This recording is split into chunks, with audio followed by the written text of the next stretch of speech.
ओम श्री परमात्मा नमः। जय श्री कृष्णा। राधे राधे। भक्ति बिंदु चैनल में आप सबका स्वागत है। श्रीमद् भगवद गीता का चौथा अध्याय।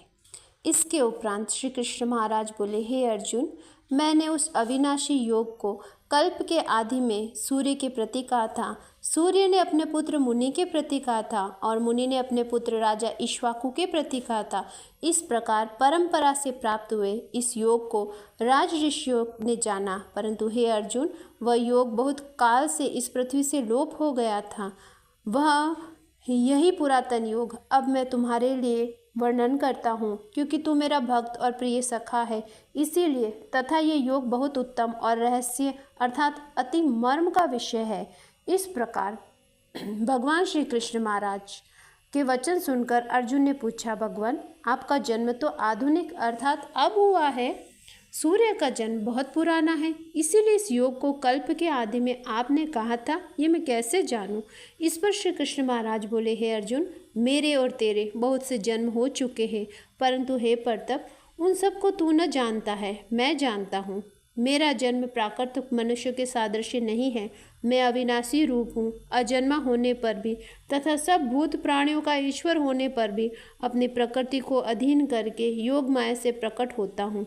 हे भारत, जब जब धर्म की हानि और अधर्म में वृद्धि होती है, तब तब मैं अपने रूप को रचता हूँ अर्थात प्रकट होता हूँ, क्योंकि साधु पुरुषों का उद्धार करने के लिए और दूषित कर्म करने वालों का नाश करने के लिए, धर्म स्थापना करने के लिए युग युग में प्रकट होता हूँ। इसीलिए हे अर्जुन, मेरा वह जन्म और कर्म दिव्य अलौकिक है।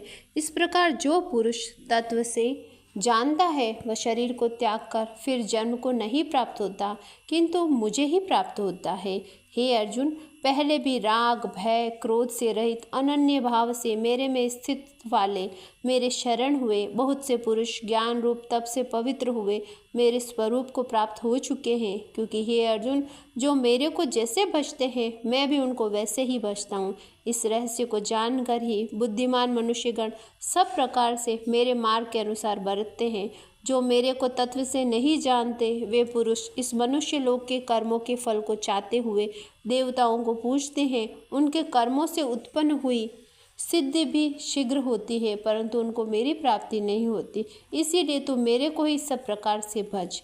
हे अर्जुन, गुण और कर्म के विभाग से ब्राह्मण, क्षत्रिय, वैश्य और शूद्र मेरे द्वारा रचे गए हैं।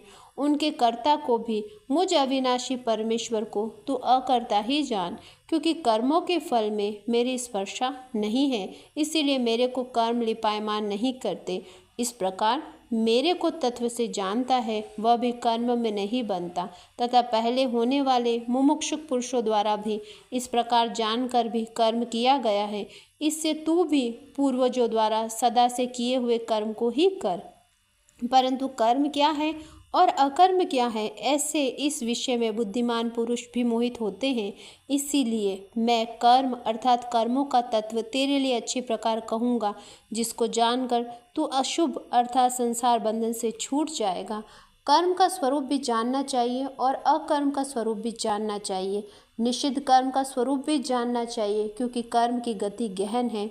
जो पुरुष कर्म में अर्थात अहंकार रहित की पूर्ण संपूर्ण चेष्टाओं में अकर्म अर्थात वास्तव में उसका न होने पना देखे, और जो पुरुष अकर्म में अर्थात अज्ञानी पुरुष द्वारा किए हुए संपूर्ण क्रियाओं के त्याग में कर्म को अर्थात त्याग रूप क्रिया को देखे, वह पुरुष मनुष्यों में बुद्धिमान है। वह योगी संपूर्ण कर्मों का देने वाला है। हे अर्जुन, जिसके संपूर्ण कार्य कामना और संकल्प से रहित हैं, ऐसे उस ज्ञान रूप अग्नि द्वारा भस्म हुए कर्मों द्वारा पुरुष को ज्ञानी जन भी पंडित कहते हैं। जो पुरुष सांसारिक आश्रय से रहित सदा परमानंद परमात्मा में तृप्त है, वह कर्मों के फल, संग, कर्तव्य, कृत्य भाव, अभिमान को त्याग कर कर्म में अच्छी प्रकार बरतता हुआ भी कुछ भी नहीं करता।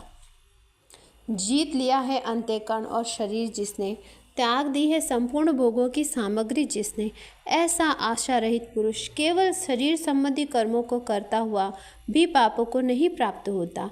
अपने आप को कुछ अप्राप्त हो उसी में संतुष्ट रहने वाला और हर्ष, शोकादि द्वंद्वों से अतीत हुआ मत्सरता अर्थात ईर्ष्या से रहित, सिद्धि और असिद्धि में समत्व भाव वाला पुरुष कर्मों को करके भी नहीं बनता, क्योंकि आसक्ति से रहित ज्ञान में स्थित हुआ चित्त वाले यज्ञ के लिए आचरण करते हुए मुक्त पुरुषों के संपूर्ण कर्म नष्ट हो जाते हैं। उस यज्ञ के लिए आचरण करने वाले पुरुषों में से कोई भी इस भाव से यज्ञ करते हैं कि अर्पण अर्थात शूत्रवाहिक भी ब्रह्म है और हवि अर्थात हवन करने योग्य द्रव्य भी ब्रह्म है। ब्रह्म रूप अग्नि में ब्रह्म रूप कर्ता के द्वारा जो हवन किया गया है वही ब्रह्म है। इसीलिए ब्रह्म रूप कर्म में समाधिस्थ उस पुरुष द्वारा जो प्राप्त होने योग्य है वह भी ब्रह्म है। दूसरे योगी जन देवताओं के पूजन रूप यज्ञ को ही अच्छी प्रकार उपासते हैं अर्थात करते हैं। दूसरे ज्ञानी जन परब्रह्म परमात्मा रूप अग्नि में यज्ञ के द्वारा यज्ञ को हवन करते हैं। अन्य योगी जन श्रोतादिक सब इंद्रियों को संयम अर्थात स्वाधीनता रूप अग्नि में हवन करते हैं अर्थात इंद्रियों को विषयों से रोककर अपने में वश कर लेते हैं। दूसरे योगी जन शब्दादिक विषयों को इंद्रिय रूप अग्नि में हवन करते हैं अर्थात राग द्वेष रहित इंद्रियों द्वारा विषयों को ग्रहण करते हुए भी भस्म रूप करते हैं। दूसरे योगी जन संपूर्ण इंद्रियों की चेष्टाओं को प्राणों के व्यापार को ज्ञान से प्रकाशित हुए परमात्मा में स्थिर रूप योगाग्नि में हवन करते हैं। दूसरे कई पुरुष ईश्वर अर्पण बुद्धि से लोक सेवा में द्रव्य लगाने वाले, वैसे ही कई पुरुष स्वधर्म पालन रूप तप यज्ञ को करने वाले और कई अष्टांग योग यज्ञ को करने वाले हैं। दूसरे अहिंसा आदि तृष्ण व्रतों से युक्त यत्नशील पुरुष भगवान के नाम का जप तथा भगवत प्राप्ति विषयक शास्त्रों का अध्ययन रूप ज्ञान यज्ञ के करने वाले हैं। दूसरे योगी जन अपान वायु से प्राण वायु को हवन करते हैं, वैसे ही अन्य योगी जन प्राण वायु से अपान वायु को हवन करते हैं तथा अन्य योगी जन प्राण और अपान की गति को रोककर प्राणायाम के परायण होते हैं। दूसरे नियमित आहार करने वाले योगी जन प्राणों को प्राणों में ही हवन करते हैं। इस प्रकार यज्ञ द्वारा नाश हो गया है पाप जिनका, ऐसे ये सभी पुरुष यज्ञों को जानते हैं।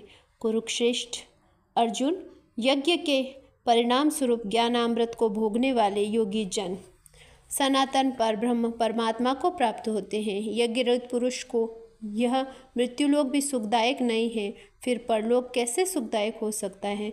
ऐसे बहुत प्रकार से यज्ञ वेद की वाणी में विस्तार किए गए, उन सबको शरीर मन और इंद्रियों की क्रिया द्वारा उत्पन्न होने वाले जान। इस प्रकार तत्व से जानकर निष्काम कर्म योग द्वारा संसार बंधन से मुक्त हो जाएगा। हे अर्जुन, सांसारिक वस्तुओं से सिद्ध होने वाले यज्ञ से ज्ञान रूप यज्ञ सब प्रकार से श्रेष्ठ है, क्योंकि हे पार्थ, संपूर्ण यावन मात्र कर्म ज्ञान में शेष होते हैं अर्थात ज्ञान उनकी पराकाष्ठा है। इसीलिए तत्व को जानने वाले ज्ञानी पुरुषों में भली प्रकार दंडवत प्रणाम कर सेवा और निष्कपट भाव से किए हुए प्रश्न द्वारा उस ज्ञान को जान। वे मर्म को जानने वाले ज्ञानी जन तुझे उस ज्ञान का उपदेश करेंगे कि जिसको जानकर तो फिर इस प्रकार मोह को प्राप्त नहीं होगा। हे अर्जुन, जिस ज्ञान के द्वारा सर्वव्यापी अनंत चेतन रूप हुआ अपने अंतर्गत समाश्रित बुद्धि के द्वारा संपूर्ण भूतों को देखेगा, उसके उपरांत मेरे में अर्थात सच्चिदानंद स्वरूप में एक ही भाव हुआ सच्चिदानंदमय ही देखेगा। यदि तू सब पापियों से भी अधिक पाप करने वाला है तो भी ज्ञान रूप नौका द्वारा निस्संदेह संपूर्ण पापों को अच्छी प्रकार तर जाएगा। हे अर्जुन, जैसे प्रज्वलित अग्नि ईंधन को भस्ममय कर देती है, वैसे ही ज्ञान रूप अग्नि संपूर्ण कर्मों को भस्ममय कर देती है। इसीलिए इस संसार में ज्ञान के समान पवित्र करने वाला निस्संदेह कुछ भी नहीं है। उस ज्ञान को कितने ही काल में अपने आप समत्व बुद्धि रूप योग के द्वारा अच्छी प्रकार शुद्ध अंतःकरण हुआ पुरुष आत्मा में अनुभव करता है। हे अर्जुन, जितेंद्रिय तत्पर हुआ श्रद्धावान ज्ञान पुरुष ज्ञान को प्राप्त होता है और ज्ञान को प्राप्त होकर तत्क्षण भगवत प्राप्ति रूप परम शांति को प्राप्त हो जाता है। हे अर्जुन, भगवत विषय को न जानने वाला श्रद्धा रहित और संशय युक्त पुरुष परमार्थ में भ्रष्ट हो जाता है। उसमें भी संशय युक्त पुरुष के लिए जो न सुख है, न ये लोक है, न परलोक है, अर्थात ये लोक और परलोक दोनों ही उसके लिए भ्रष्ट हो जाते हैं। हे धनंजय, समत्व बुद्धि रूप योग द्वारा भगवत दर्पण कर देय है संपूर्ण कर्म जिसने और ज्ञान द्वारा नष्ट हो गए हैं सब संशय जिसके, ऐसे परमार्थ परायण पुरुष को कर्म नहीं बांधते। इससे हे भरतवर्षी अर्जुन, तू समत्व बुद्धि रूप योग में स्थित हो और अज्ञान से उत्पन्न हुई हृदय में स्थित इस अपने संशय को ज्ञान रूप तलवार द्वारा छेदन करके युद्ध के लिए खड़ा हो। इति श्री भगवद गीता रूपी उपनिषद ब्रह्म विद्या योग शास्त्र विषयक श्री कृष्ण और अर्जुन के संवाद में ज्ञान कर्म संन्यास योग नामक चौथा अध्याय समाप्तम।